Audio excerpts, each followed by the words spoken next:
Yeah, with the big climb up to Genting Highlands, that kind of normally shapes the general classification. There are a few really good riders here, possibly looking at that.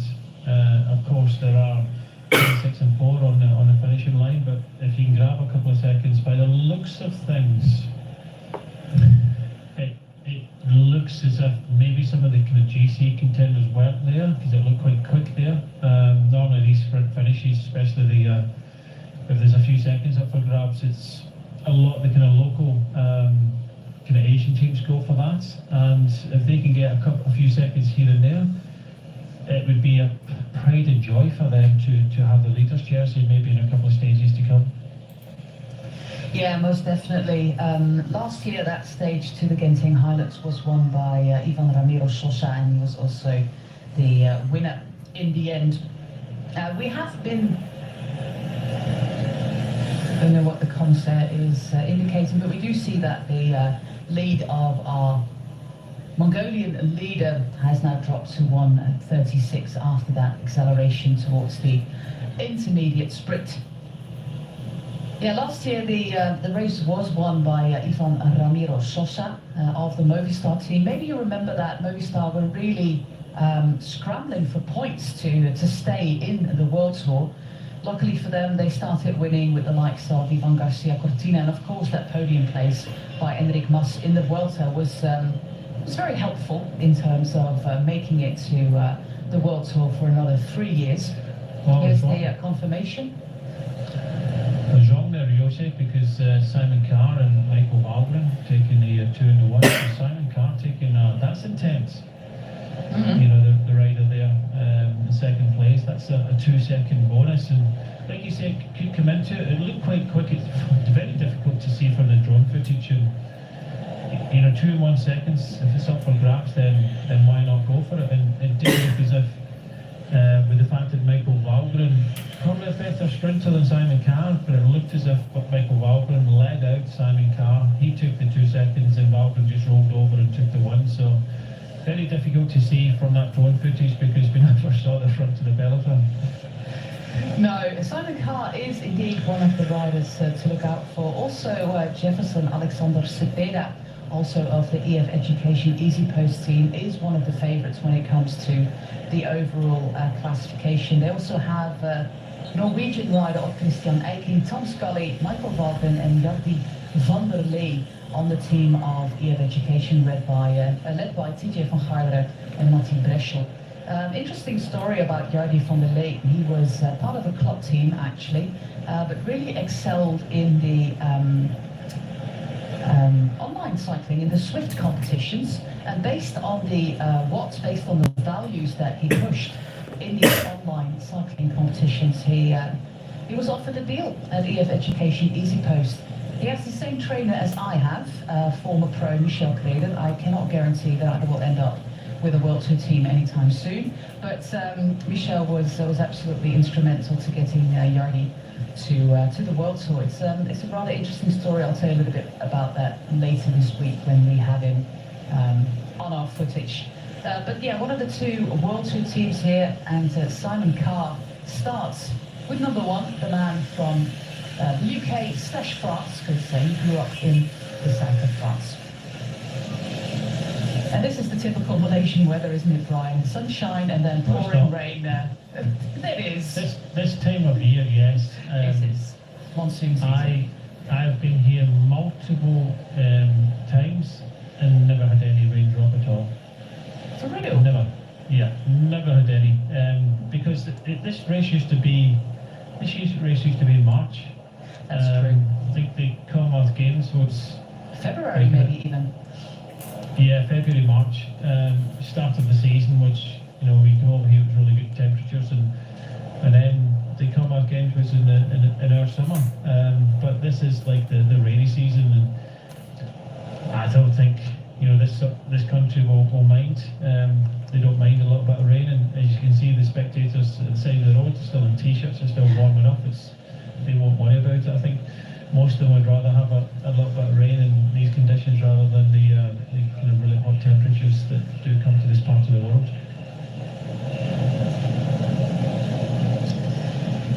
Last year we didn't have a stage to K.Terengganu, but we did in 2018 when it was won by Adam de Vos, the Canadian. He's now racing with Human Powered Health. Other winners in K.Terengganu were Scott Sunderland. We also had Theo Bos, Francisco Kiki in 2013, Andrea Guardini. Well, that guy kind of gives you an idea of the type of riders we are looking at here. Quite remarkable is that 92 of our 128 riders never did the Tour of Langkawi before. So a lot of newbies here. Only a few riders were here before, including some of them who have been part of the race for many, many years. Like you said, we have one former winner here, and that is Algerian rider Youssef Reguigui, now racing with the Terengganu Polygon cycling team. He's the only former winner we have on the start line this year. Does it surprise you that we get so many newbies in this race? If you had the opportunity to come to the Tour of Langkawi, would you come? Personally, I don't know. I don't think this kind of racing really suits me. No, I don't know. I think it's a fantastic opportunity for some riders to pick up a stage win that maybe normally in a little bit higher quality field in Europe they could not manage.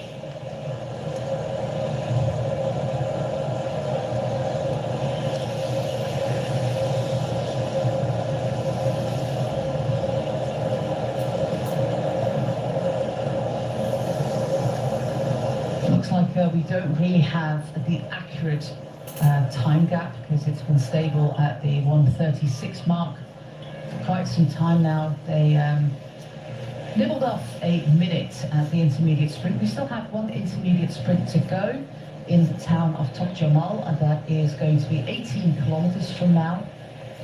And there is another 3, 2 and 1 seconds up for grabs. And just as I said, they adjusted the time gap to 55 seconds. We covered this race last year, Josie, and I'll just kind of rewind a little bit on this. Just watch out for the time gaps, and we see the drone footage going up as well, which is not going to guarantee we're going to get shots of some of these sprints, but especially at the finishing line as well.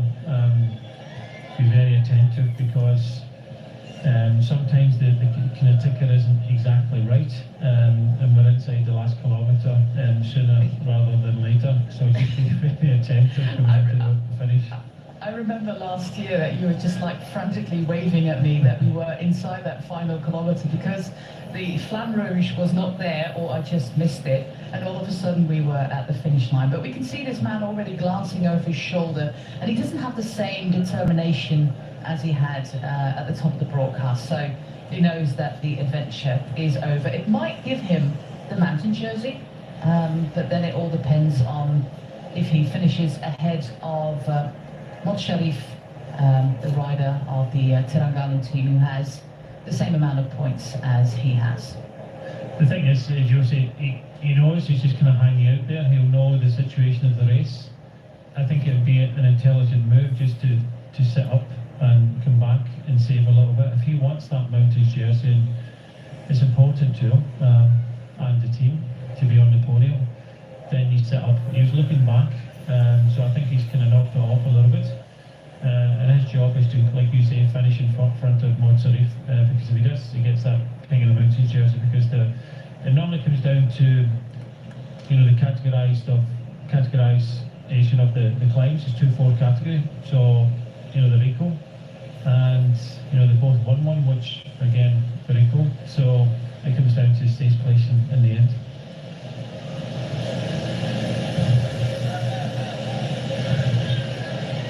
Looks like we have some blue skies, or the sun trying to peek through, and the roads hopefully drying up for the final, because as you explained before, Brian, these finals can become pretty chaotic in the Tour of Langkawi, especially since we don't have an out-and-out sprinter team who is going to take control in these final kilometres.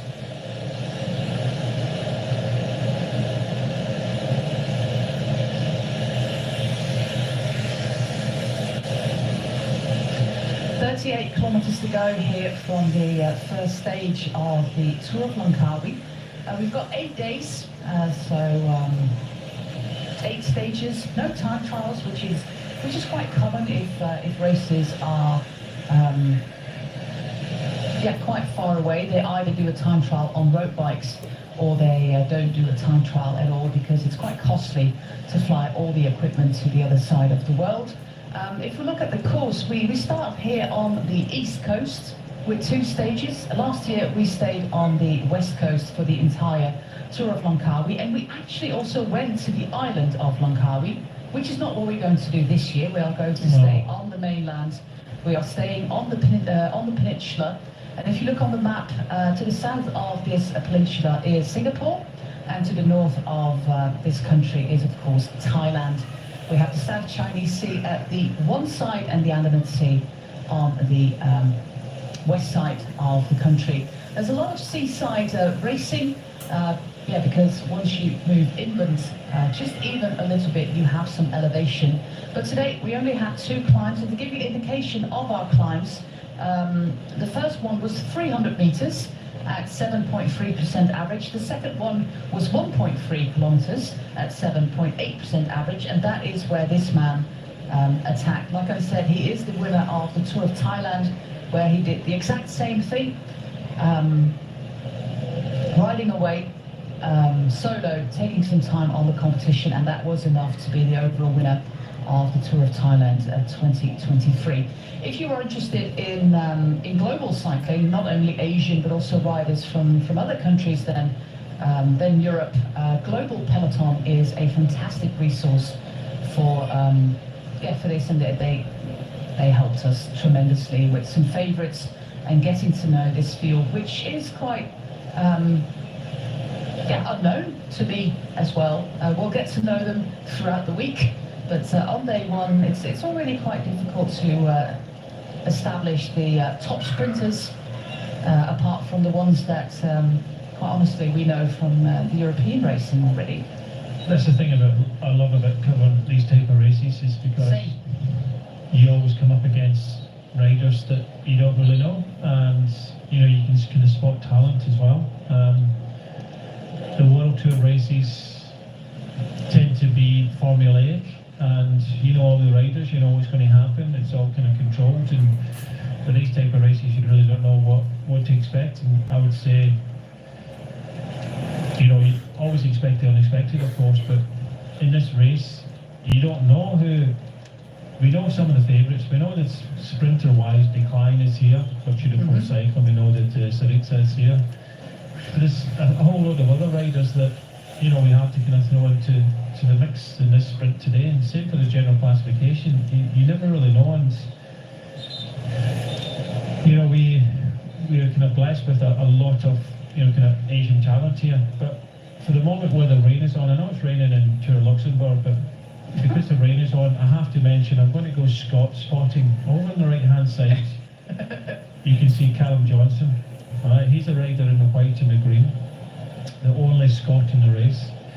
He's a rider that through lockdown found it tough. He went to, because of Brexit as well, very difficult to get a visa during lockdown. He started his career in Italy, rode pretty much on his own in the Baby Giro, finished just outside the top 10, and he's one of these riders that was kind of maturing slowly, and a few riders kind of lost 1 or 2 years during lockdown because of lack of kind of racing and things like that, but he managed to get a place in the KUALA development team, got results in the kind of second year that was enough to have them think about him joining the World Tour. He has. He had a little bit of injury at the start of the year, but I think he'll be here possibly looking for a good performance in the general classification. So if you are looking for those points in the general classification, then this is a race to do it. This is what possibly attracts some riders here, to get that result, get that kind of boost. And also I have to mention that I had some contact a couple of years ago as well with Paul Double as well. Again, started in Italy's career. He had interest from a World Tour team and Human Powered Health. I actually remember this day, I was out on the bike, I got a phone call, any excuse for me to have to stop and get a rest. And it was Paul, and he was asking, I said, are you busy? And I said, no, take as long as you want. So it was just a case of, giving him some advice. human health have been good for him in the past kind of couple of years, purely because it's kind of helped him develop as a rider, given him opportunity. The World Tour team, he'd have probably had to work for others and not been given that opportunity. So he's in this race. So on two kind of good kind of British climbers, along with kind of Simon Carr. So there is possibilities that we could have that kind of British win. I have to say that. Jose, I know you're Dutch, but I'm rooting for the Brits. But Paul Double, good rider to look at, very good climber, and I believe he's moving on to an Italian team next year. Yeah, that would be great news that he has got a place next year. And then I also have to call the fourth Brit on our start list, and that's Matt Bostock, who could do well in sprints like these. Matt Bostock down because he showed some good form at Tour of Britain recently. Exactly. Maybe not in the sprints, but he has got history of riding well. So I've marked him down together with the aforementioned decline Saritza for today, Bostock, Zoroncello for the Green Project, Bardiani. Wiemes is an interesting one for me. The Belgian rider, he came from the Flanders team. He was riding well in a few races, getting up in the sprints with some of the good sprinters. He's been very, very quiet, but hopefully he could get a bit of a confidence booster. We've got Viviani here, not Elia, but Attilo Viviano.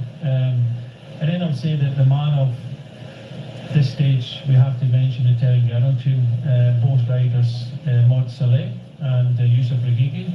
And of course, the Dutch rider, Raymond Kreder.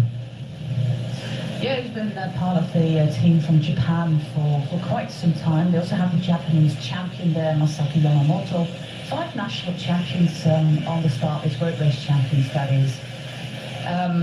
Yeah, we've got an interesting field, and on the first day, it's always hard to ascertain, to establish the fast riders. Carlos Canal of Euskaltel could be in the mix as well when it comes to the sprinting. We've got 3 Spanish teams here, and it made me wonder, Brian, for the wildcards, I think it's from 2025, but it might also be next year already. For the wildcards awarded by the Grand Tours, of course, the top 2 of the Pro Tour get the automatic invite. This year that was Lotto Destiny and Israel Premiertech, meaning that the organisers in France, Italy and Spain have got 2 wildcards to give. And there will be a rule in place, either 24 or 25, that a team that awards a wildcard also has to be in the top 25 or the top 30 of the UCI ranking. If you look, for example, at Team Corratec, who did the Giro this year, they are way outside that margin. So maybe the Spanish teams also have an eye on getting these points to be within that bracket of actually getting the invitation for the World Tour next year. Yeah, I think that's a good sign for the UCI to be able to do that, because as we know that it has been a little bit controversial in the past who gets the spots in the Grand Tours. Of course, everybody wants those spots because they mean so much to ride a Grand Tour. I've been involved in the past with teams where we've had to kind of really lobby to get in, and I think a lot of the kind of Grand Tour teams like to give, I'm not saying it's a charitable place, but like to give a team from maybe somewhere else, that maybe give them that kind of publicity in that country, and bring a little bit of good PR communication to that race. But I'm so glad that they've kind of changed things around so that we do have the best teams in the race. I was just about to say this is a bit kind of monsoon, this rain, but no sooner has it came down, it's absolutely stopped. But yeah, I think it's right that the best teams ride the big races. I just got Scott Johnson, Callum's dad, just messaged me, so he must be up early like me. Oh, it's getting on a wee bit. It's almost 8 o'clock in the morning. I've been up doing sound checks a little bit early, about 6:30. But Paul and Callum actually both rode for the Zappi team in Italy. So Callum, I hope, staying with Caruao, and we know that Paul Double is signed for the Iola Cometa team. Oh, that is great news for Paul. He was part of the entry first team in Italy, and of course a good climber. I first saw him on the Tour of Sicily, I think last year. He came to the front there. Good for him that he's got to ride for next year because human powered health, their future is rather insecure.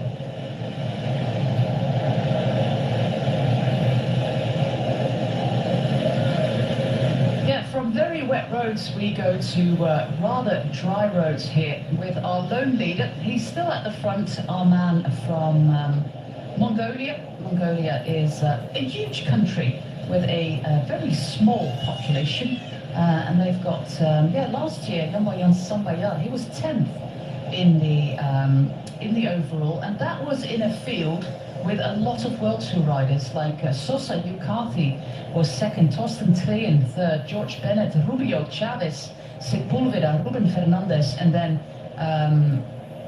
Sambayar. So that was an absolute fantastic result there for the man from Mongolia. His compatriot is still leading the race. He was one of the first attackers to date, and 45 seconds is the gap indicated for this 25-year-old. He just comes at the back of the Tour of Taihu Lake. Another Pro Series race here in Asia. I think they've got 5 in total. That race was won by George Jackson. He's also racing here for Bolton Equities Black Spoke. Zananchevo was second there, the rider for Bardiani. He's also racing here. And it was a 5th place for Matt Bostock there in Taihu Lake. So indeed good form there for Matt. He is not the national champion of his country, this man, because that is Sambayar, but it was a sprint between the two of them actually. And he's still holding on, 30 kilometers, 30 seconds.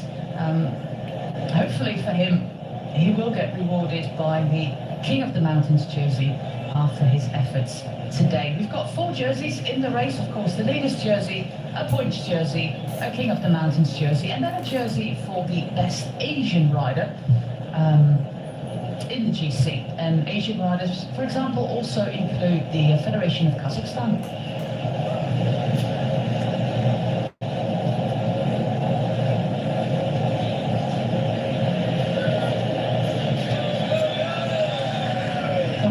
To K.Terengganu, and I wondered, because of course the capital of this country is Kuala Lumpur, what KUALA actually means.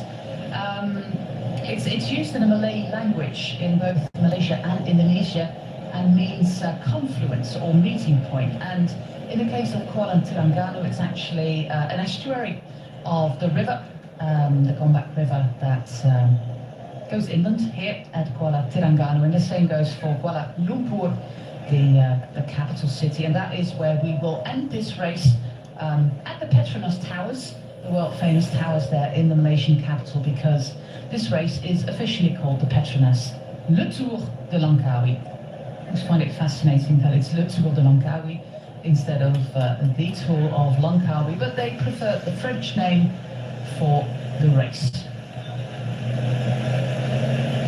Sitting up here trying to get the water off his glasses, but we do know that the peloton is inching ever closer. We've got one team, Brian, the Giant cycling team, with just 4 riders, and I wondered, is that even allowed? I thought you had to have a minimum of 5 to start a race. Them. I was expecting them to tower above the peloton with a name like that, but yeah, look. Don't make dad jokes when I'm just having a cup of tea. The 6, you have to have a minimum of 4. In the race, and normally if you get 8, the minimum is 5. So okay. Possibly, maybe, is it maybe down to maybe a little bit kind of illness or something like that? But yeah, that's unfortunate. But yeah, going back to Tour de Langkawi, it's a lot of races can adopt that kind of Tour de France-esque. Same as yourself, Tour de José. Yeah, no, I can't use that anymore. I know, you've changed, but even in Tour de Yorkshire and some of these races and things like that adopt that kind of ASO Tour D. Yeah.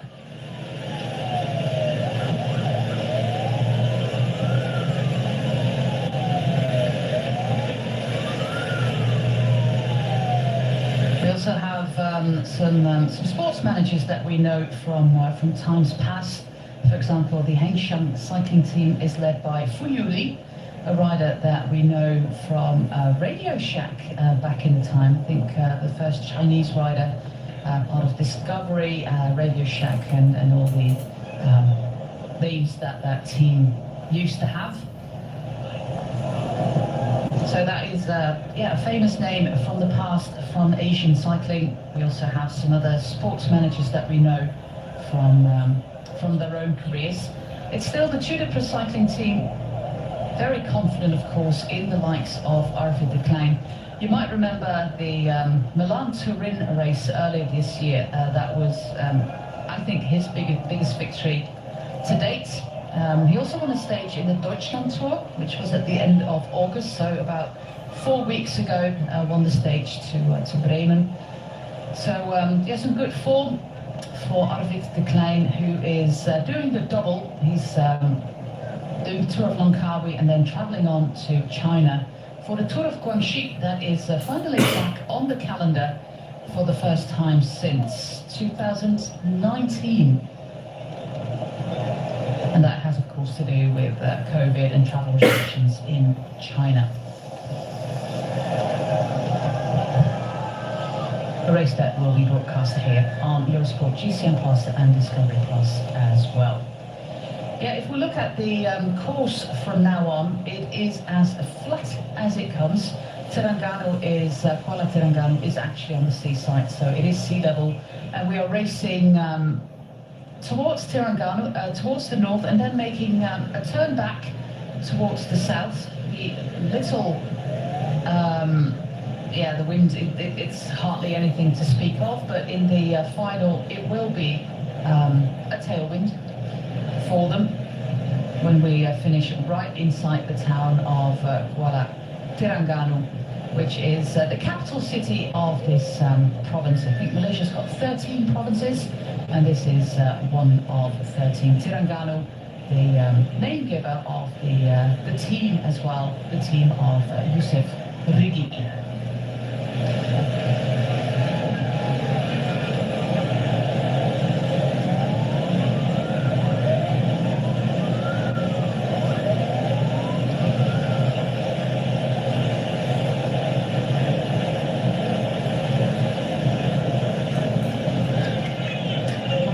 Highlights of KUALA Terengganu is actually the floating mosque. It's absolutely stunning. I hope we get to see some footage of it. Beautiful white building floating, or seemingly floating, on the water there in the estuary.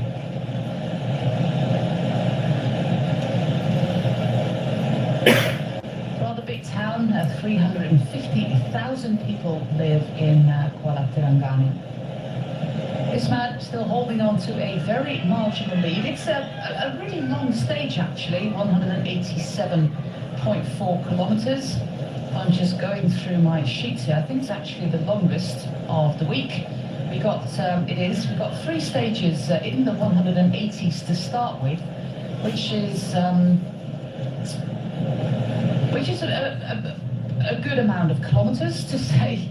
And then we go to some shorter stages, and of course the shortest being traditionally the one to Genting Highlands.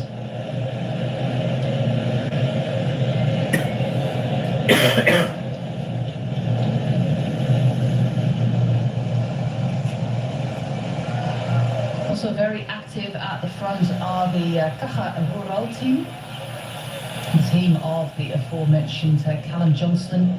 We have 2 Czech riders on the roster, Daniel Babor and Tomasz Barta, and then Callum Johnston, and 3 riders from Spain, Jorge Sorarain, Joaquin Murquialdai, and Eduard Prades, who might be their designated sprinter.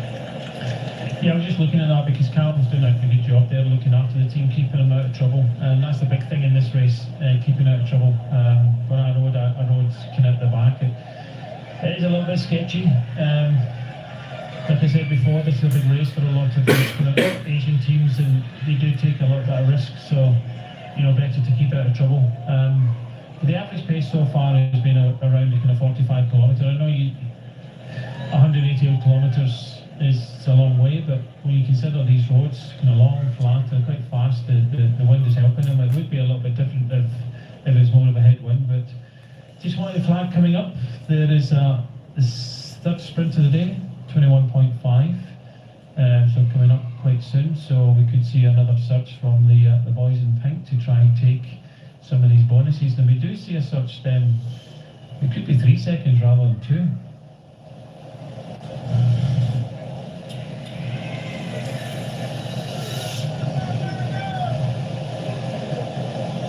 So you can see there the flags, they do promise a nice tailwind sprint there. And people have already gathered at the finish line to welcome the riders.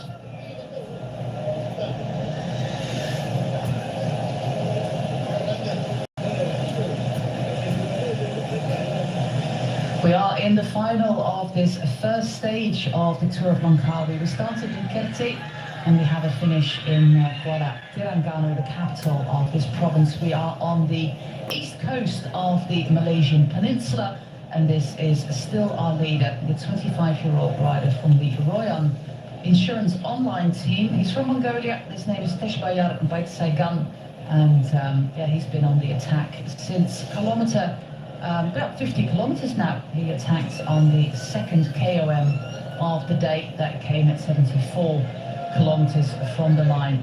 It was a pretty short climb, pretty steep one at it, but the rest of the stage towards the finish line is completely flat. We had some rain, and now the roads are completely dry again as we make our way to the finish line. Brian, is there anything about the finish that is remarkable, like roundabouts, things that we should take into account? Not really. Normally you come into towns like this, the road surface, you can see it here, it's good, but it gets a lot of usage in towns, and sometimes there could be quite a little bit of defects. And I know that in the run out, they run into a lot of these towns, they tend to have kind of, speed calming. It's just 1 kilometre to go to the last sprint of the day. But road calming, so there's kind of speed humps. Normally they're quite treacherous when it rains as well, because of the amount of kind of diesel and things like that on the road. So I think there's no real kind of dangers. Kind of big wide roads is normal. Just about this size. We saw the finish as well. A little bit of kink in the finish, but I don't think that'll be concerning to too many. And then about 1.4 to go, you've got that, as you say, kind of the double backing yourself. And then it's fairly kind of fast straight in. It is slightly kind of headwinds, as we see from the flags at the side, kind of head kind of crosswind, but we will change that around once we get to the finish, once we get to that kind of dog leg. So it's not kind of helping this man, but I think by the looks of things, he's on the drops. He just wants to take another 3 points in 3 seconds here. But let's see the front of the peloton this time. They never saw it in the last sprints, and see who takes the 2-1. Yeah, because it would mean that he has 6 bonus seconds from today, and having these 6 bonus seconds also means you end up if he finishes in the peloton, end up in the top 5, and if he doesn't get the KOM, he will get the jersey for best Asian rider. But getting these bonus seconds, then finishing in the peloton, automatically means, there it is, automatically means... Stay there. They're the boys in pink again. Why? I don't see... Why are they doing this? I left like Kaharu there, but... Come on, And producer. some pink. Give us something to Talk work about. But what I was explaining, he took 6 bonus seconds, and that means that he ends up in that top 10 today, our rider from Mongolia, and would also automatically mean that he finishes ahead of Mod Sharif, and that would mean that he takes that mountain jersey. So a good day out there for K.Terengganu of Mongolia, but the adventure is almost over. We're awaiting the confirmation of that intermediate sprint. The last time we had the sprint was, of course, 3 points for K.Terengganu, but 2 points, 2 seconds for Simon Carr, and 1 for Michael Volgren. Volgren, who is racing his longest stage race of the year. You might know his story, absolute horrendous crash last year A very, very long recovery period for the Danish rider. Returned in the Continental Development Team of EF Education and is now back from next year in the World Tour team. And it's a rider to take into account. He's got a fantastic palmares, of course, and he sure did help Simon Carr pick up some bonus seconds there.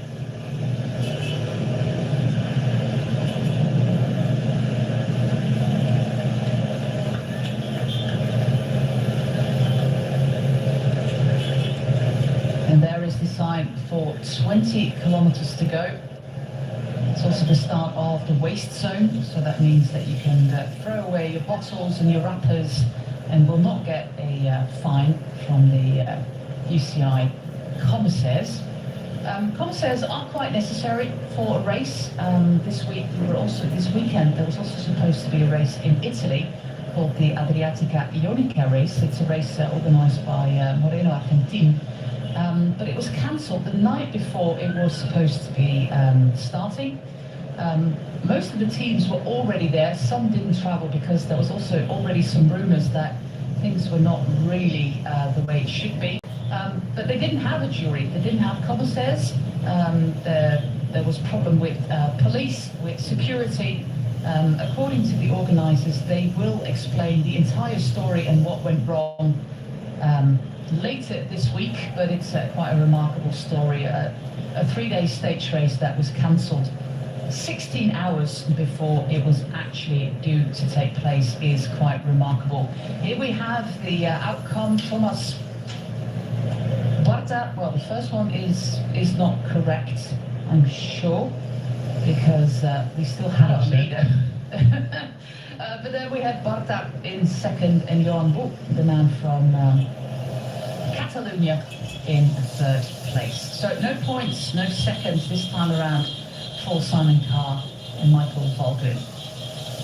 We'll just take a rain check in that. I know we've had a monsoon earlier. We'll take a rain check in that until we get the confirmation, because I don't know how they can get the first man wrong. He's been out there in front pretty much on his own.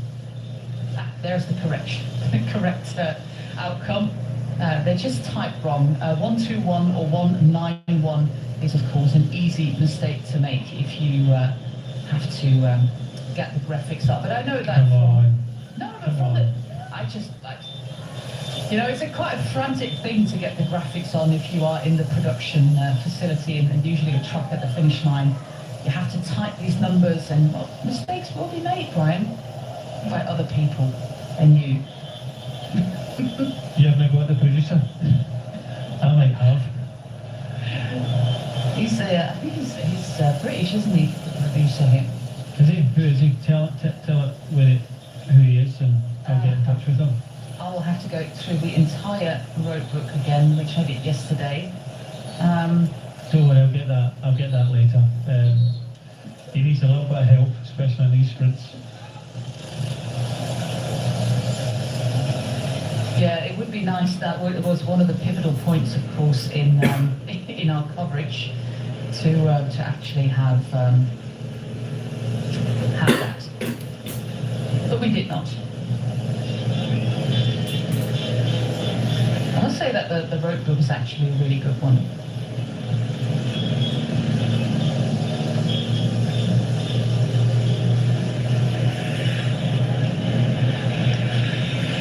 The president of the commissaires is a man from Italy called Sandro Coccioni. It's always the case that the president of the jury is from a different country than the organizing country. In this case, it's an Italian commissaire.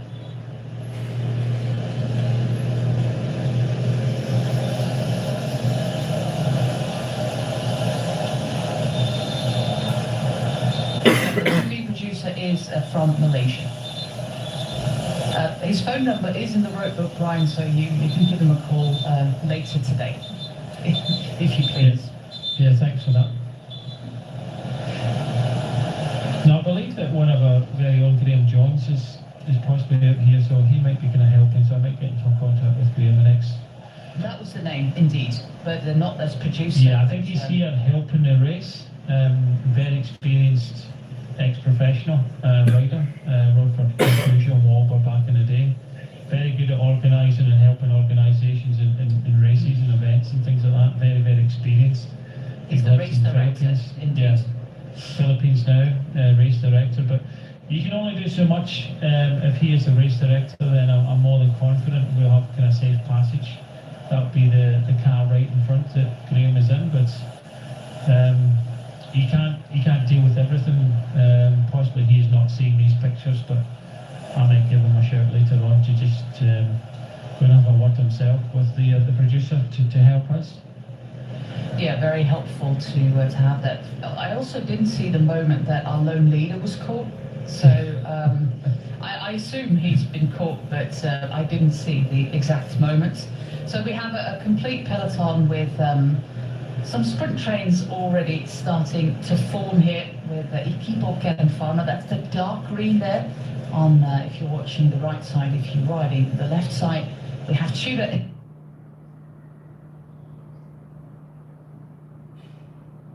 in black, and then the light green and white is the other Spanish team of Caja Rural, racing with Eduard Prades. Of course, the very recognisable human-powered health jerseys here with Belgian sprinter Sacha Weemaes. Curious to see what he can do. But we're mostly looking out for the big man, Gleb Syriza. We're looking out for Arvid de Klein.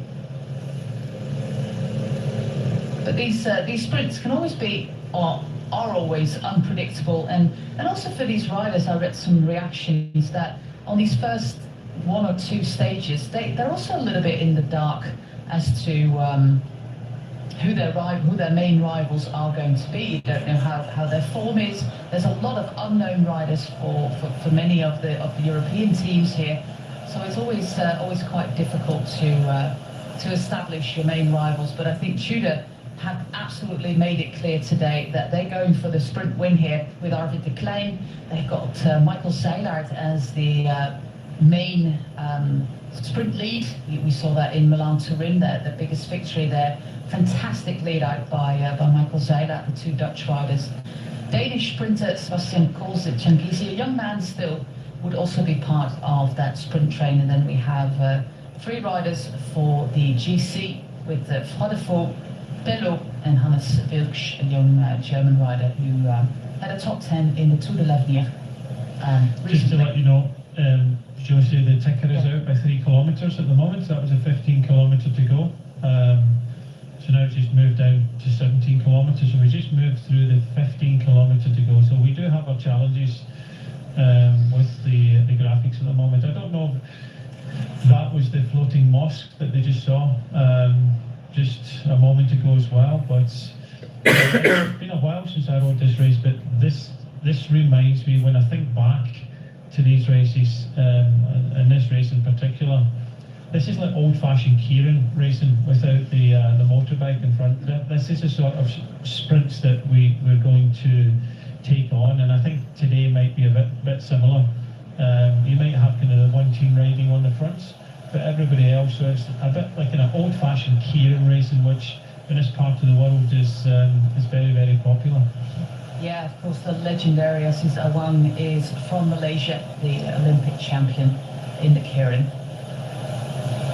A shot from the back of the peloton tells us that the team from Indonesia here in the, what is it, brownish black, not really interested in the sprint. It would be more interesting to see the actual front of the peloton. I'll keep my eye out for the indicators on the side of the road, 10k, 5k, 3-2 and a flamme rouge.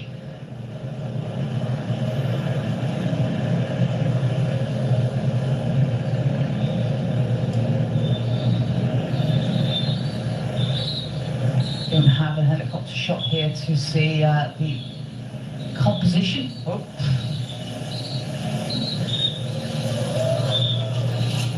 Oh, looks like there might be a crash. Nope, everybody up. Some screaming there, but everybody's okay. We've got 128 riders with 33 nationalities. You won't be surprised that the race this year with the most nationalities was the World Championship, almost 60, but 33 is quite a lot. The biggest group of riders are actually the Spanish, with 15, the first time that has happened, and that is because we've got 3 Spanish teams on the start list. The second group are the Italians, with of course the 2 Italian teams that we have here, with Green Project Bardiani and Kerteh Italia.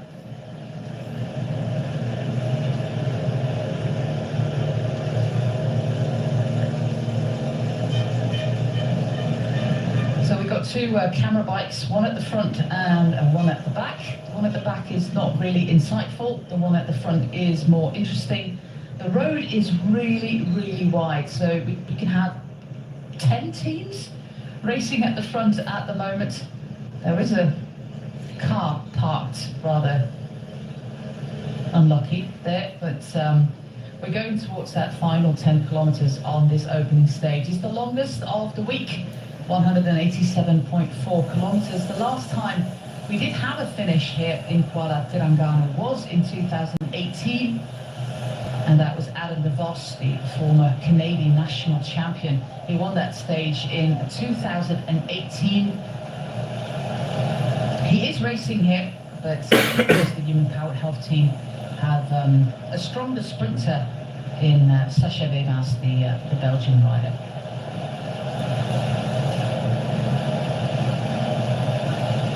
If we look at that result back in 2018, it was stage 3 back then.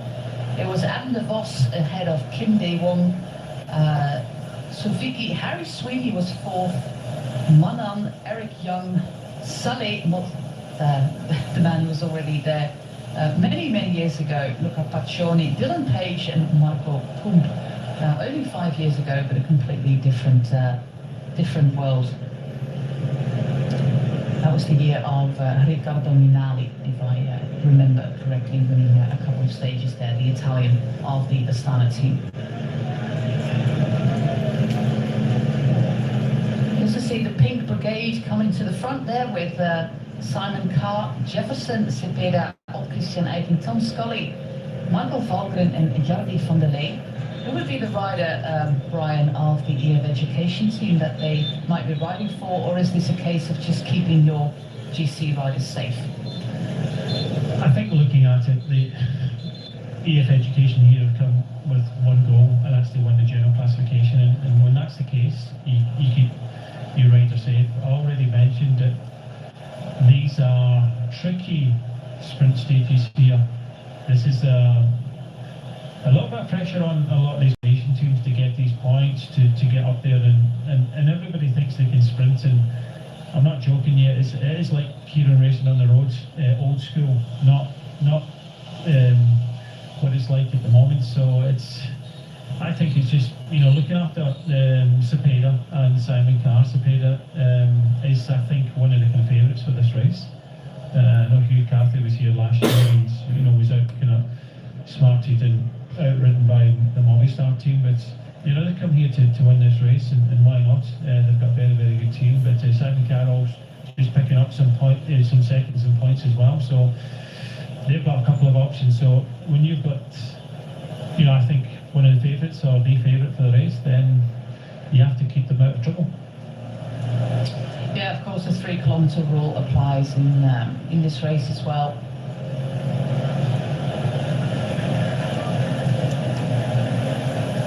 We should be inside the final 10 kilometres by now. I haven't seen the sign just yet, but the GPS was stuck at 12 kilometres for quite some time, while the speed in the peloton would be close to 50 at the moment. Yeah, just passing 10 now, you can see the green signs. There it is.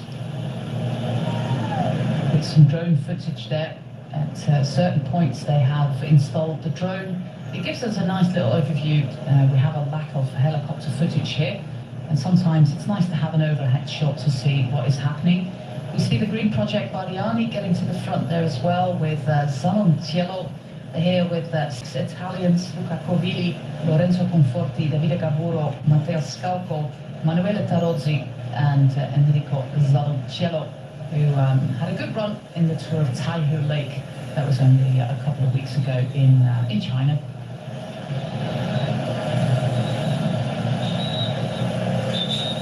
A lot of road obstacles there, but all are well signed there by the commissaires. First time we see the Bolton Equities Black Spoke team at the front.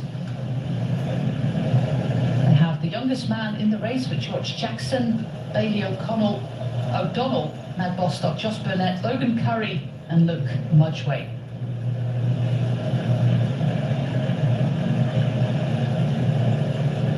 We go to the very lovely place here on the outskirts of K.Terengganu. Looks like a building site here. Like I said, it's a city of 350,000 people, so a rather big city here in Malaysia. And these are the roads that we have in the final 10 kilometers. Around 9 to go. We're looking out for the signs. The green on the side of the road, Brian, is on the lookout for the indicators to show that we are inside that final 3 kilometer mark. Yeah, this is the kind of road humps that we've got, and I think with about 3 kilometers to go, we've got some road humps as well, which they have to be wary of.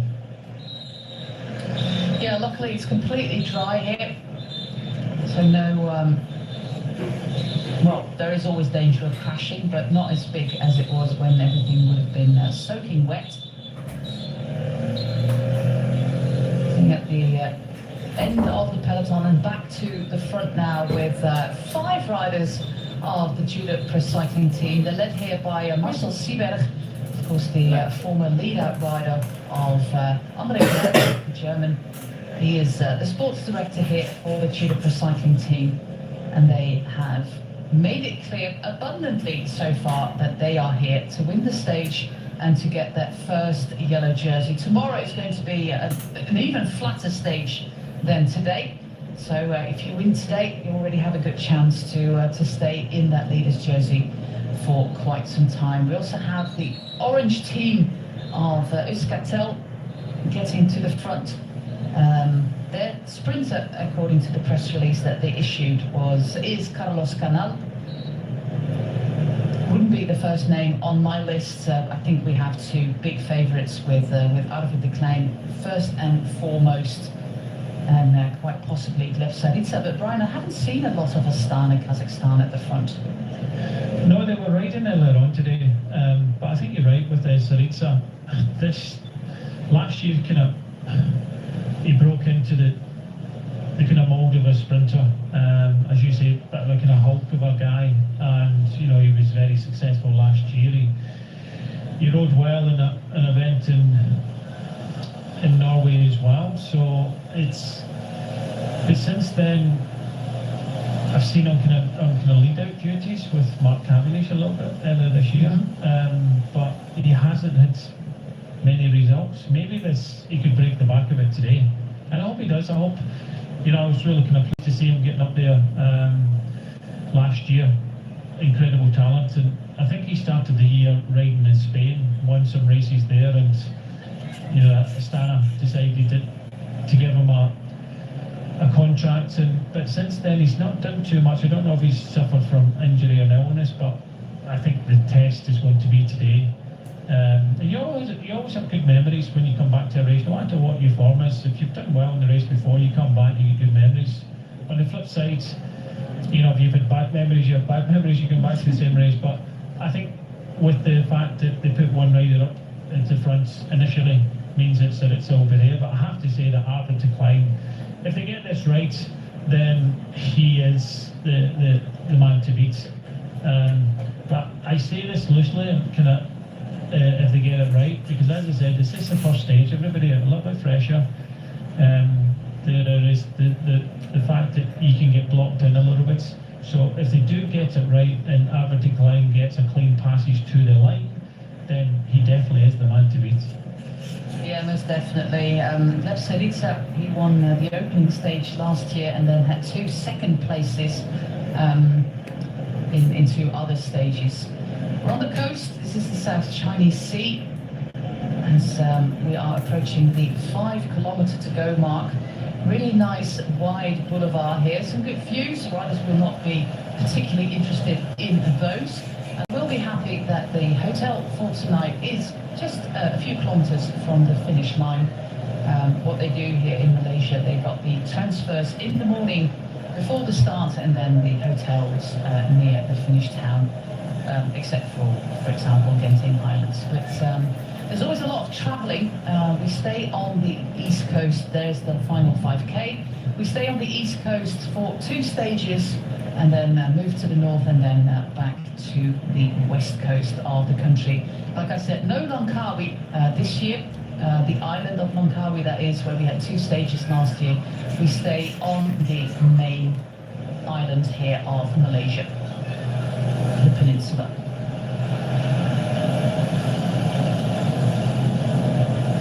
Some mini Petronas towers on the left side there.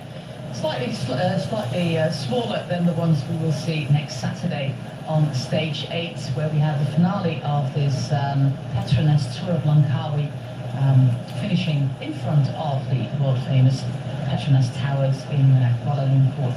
5K to go, or just under 5K to go, in a stage where we had a breakaway of 4 riders, and then at 70 kilometers from the line, one man attacked by the name of Teshbayar Baitsakan, a rider from Mongolia. He was in the lead by himself for 50 kilometers and caught just after the final intermediate sprint.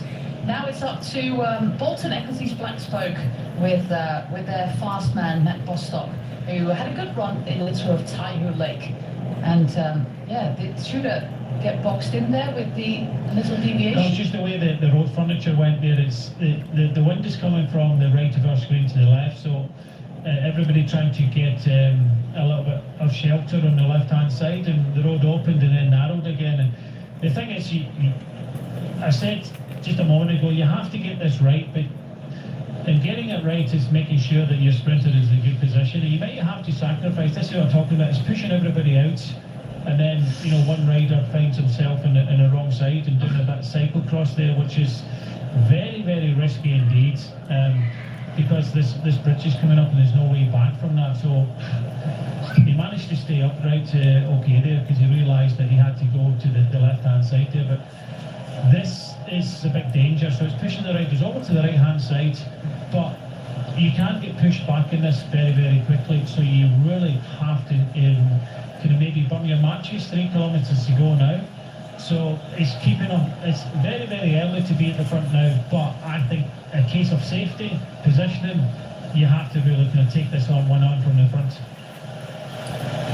Over the bridge, and hopefully back towards the front. You see some riders at the back here, Canadian Ben Perry, one of them. But I would like to go back to the front as we go down the bridge with high speeds there. There we are. It's quite a far camera position. Everybody needs to slot back in as the road is narrowing again. Still, it's Tudor on the red BMC bikes, really taking control. We also have KUALA doing a fantastic job there for Eduard Prades. But this is the final 2 kilometers. There it is, the sign, the final 2K. We are going to see a rather chaotic but hopefully fair sprint where everybody stays on their bikes. So far, it's looking really good for the Tudor Pro Cycling team. They have controlled the breakaway together with Astana, and for the past 20 kilometers, they were at the front. Now we're going to make that turn, Brian.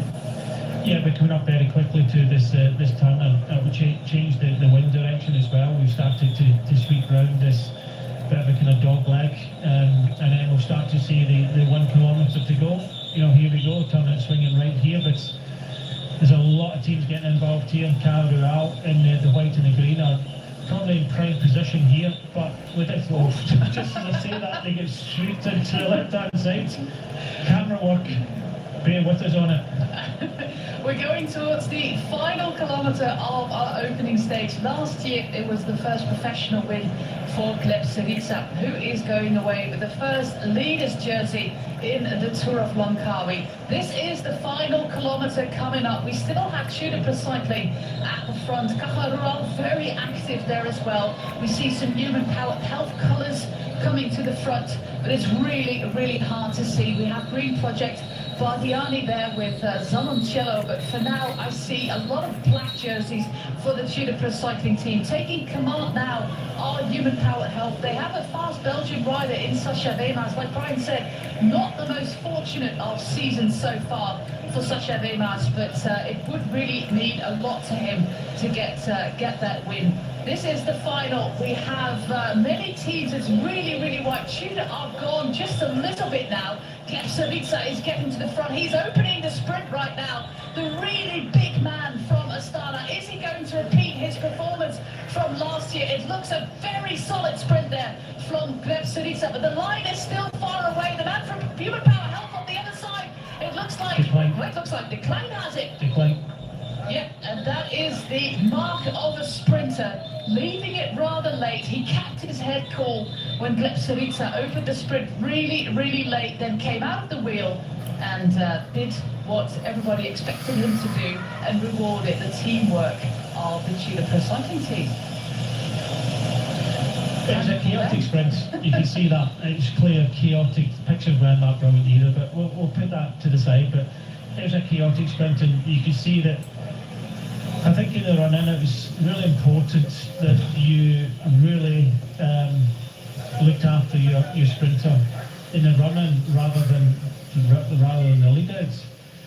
In that final there, a lot of these sprinters were pretty much on their own, and Syriza, he went really early, super confidence, but ultimately he led out the other sprinters. And Decline, I thought at one stage, maybe 200 to go, he was kind of boxed out of it, but you just have to be patient and hope it opens up, and it did. It opened up for him.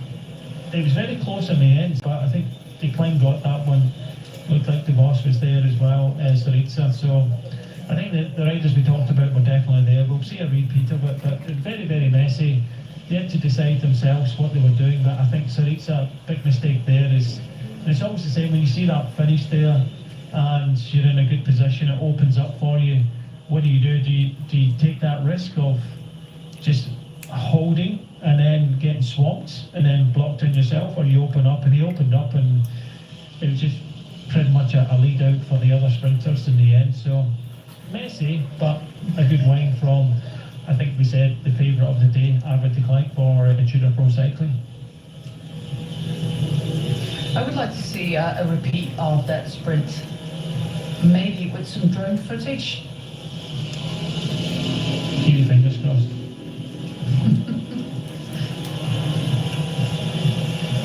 Fire department on site to cool the riders down. It was not a super hot day. It was about 30 degrees Celsius here, which is 86 Fahrenheit.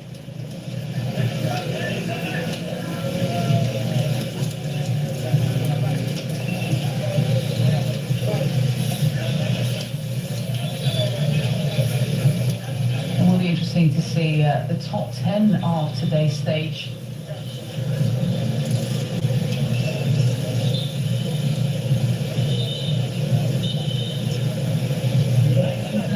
We do know that the win went to the Tudor Pro cycling team with Arvid Decline as our new and first race leader.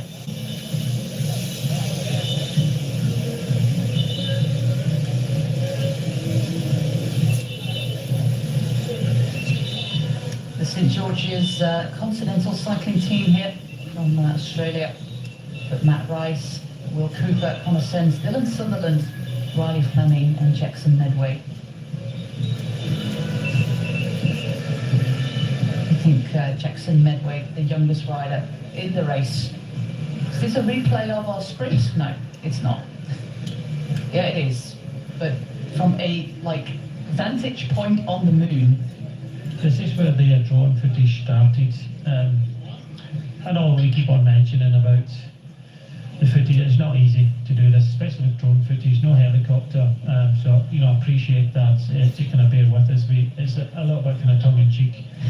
I will hopefully talk to Graham Jones, and maybe he can have a word with the producer to try and kind of help out a little bit. But at this moment, I think it was a case of Human Powered Health in a good position. You see Klepsevitsa in the kind of aqua blue, just kind of sitting there. He's well positioned at this point.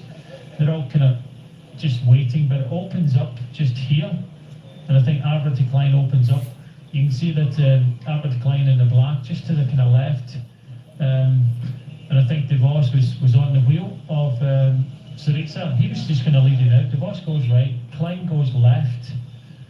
And it was just a kind of drag race to the line. So, you know, with a tailwind sprint like that, Syriza probably didn't do too much wrong and maybe opened up a little bit early. You can see it again from the front. So leading here, Human Powered Health in the orange. And you can see black jerseys, Tudor Pro Cycling, trying to kind of help out Decline, but he's just a little bit out of sorts. And in this case, it was in slow motion. In real time, it wasn't. Very, very chaotic. A lot of looking around. Where are you? Are you in the right position? And at this stage, the lead-out man for DeVos, he's finished, and DeVos looks around. What's going to happen here? At that moment, hesitation for everybody at the front. Syriza thought, you just saw the 300 metres to go, so that was a, 275, 280 sprint there. A bit too light. If they'd gone to 200, I would think Syriza could have pulled that one off, but it's that moment's hesitation that you have to think and think quickly, and I think he made the right choice. It was just a little bit too early for him. Yeah, we jump straight into the highlights of stage one from Kerteh to K.Terengganu, 187.4 kilometers. We started after a really fast opening hour with a breakaway of 4 with 2 riders from Malaysia, 1 from Thailand, and Tesbayar Baitsekan of Mongolia, who did a 50-kilometer solo that ended here at the 3rd and last intermediate sprint.